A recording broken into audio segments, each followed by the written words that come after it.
Do you have a checklist which we could very quickly put together here to help them, see which are the boxes they need to tick? Do you have a checklist which we could very quickly put together here to help them, see which are the boxes they need to tick? My checklist is number one, problem, which I discussed a bit earlier.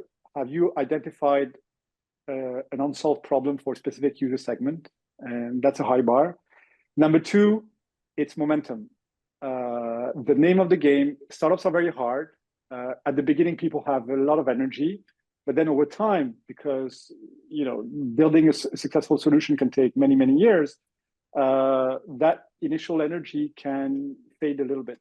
And the one thing that trumps this is momentum. So if you're able to build momentum, small wins that next week is going to be better than this week over week, you're getting growth. I think for me, that's the second thing I'm looking for.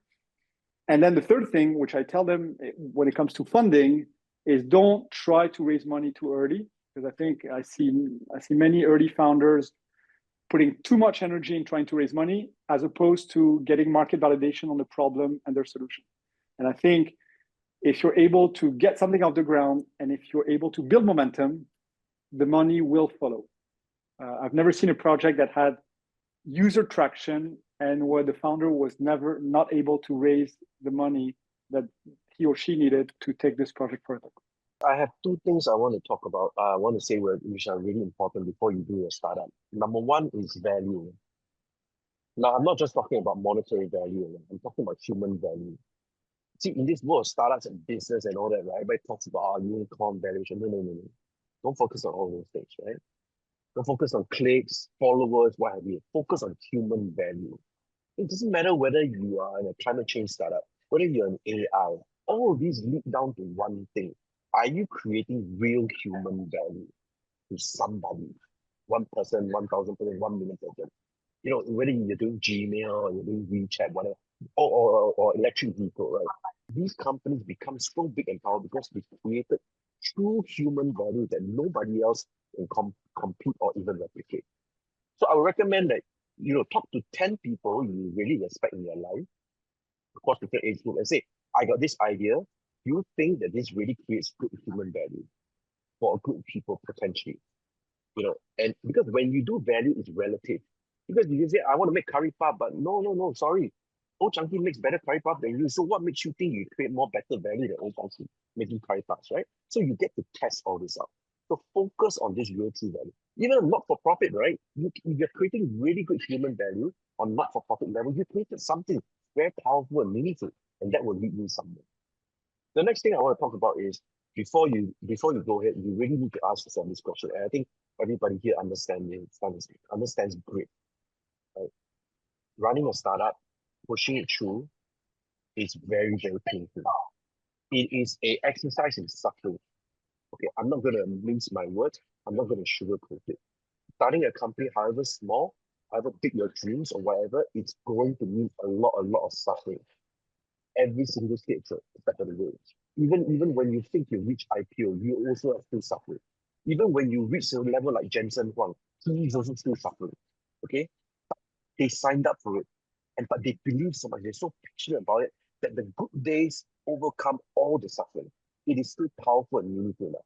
Are you ready to suffer for your goal, for your mission, for your objectives? If your answer is yes, test it out again, go through small little steps, a little bit of trials and tribulations, even like for example, fundraising.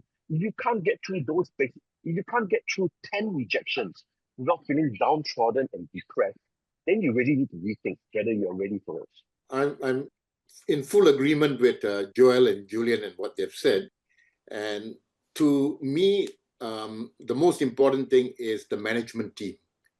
Whether they are highly motivated, driven, and committed, and have that kind of drive to make it happen. That's key. And sometimes the technology is a secondary factor, because if the team is good, we rather invest in the team. And if the technology doesn't work out, move into another technology using that team, attitude-wise and so on. And then the next thing that's very key to me is is the technology scalable on a global scale? You may start small in Singapore or any other country, and can it get traction and move on? That's very key. Get the numbers coming in terms of revenue. Once you get that, it shows that the technology has efficacy, has a following, people are interested and willing to pay for it. Then fundraising becomes a lot easier, as Julien mentioned, because there is a track record. It's no more the case of eyeballs that was the case a long time ago or some time back. And now they want to see real figures. And when you have real figures and things happening, you have a basis for your operations, and there's a good chance the company will make it. Then you want to look at your sustainability, ESG, and other factors like this, because it's a good thing to have. It's the future. Young people look at that, and the VCs certainly are putting money into those kind of ventures. And what I might add is very often startups have great difficulty getting moving started because very difficult to get the first few projects. And on that score, the last 5-10 years, the Singapore government has recognized that they have to help out. Because when you go there as a new startup, everybody says, what projects do you have? And you don't have anything, or you only have one or two, which is not very credible, you're not going to hit the road running. But what the government departments, whether it's PUB or Singtel or some of the big boys, what they do is they give you pilot projects to start with, to try out your technology. And if it works, then they scale you up to the next level and next level, so you can get your foot in. And that way you build up a track record and credibility, both for the Singapore market, for other business, as well as going international.